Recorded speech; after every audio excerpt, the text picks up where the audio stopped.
এনসিপির যদি আপনি খুঁজেন, এনসিপিতে একবার হয়েছে কি, আমি যে কথা বলতেছিলাম যে ওরা করছে কি সবাইকে অ্যাটাক করছে, সবাইকে অ্যাটাক করে মনে করছে যে আমার সঙ্গে তো ইউনূস সাহেব আছে, আমার তো আর কাউকে লাগবে না।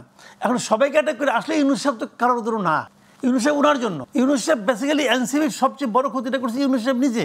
কীভাবে করছে আমি বলি আপনাকে, এই যে ওরা যেখানেই যায় সেখানেই এই যে তাদেরকে প্রোটেকশন দেওয়া হচ্ছে প্রশাসন দিয়ে, পুলিশ দিয়ে, আর্মি দিয়ে, এটা দিয়ে কিন্তু মানুষের কাছে প্রমাণ করে দিছে যে অন্য 5টা রাজনৈতিক দলের সঙ্গে এনসিপির একটা ডিফারেন্সটা কী।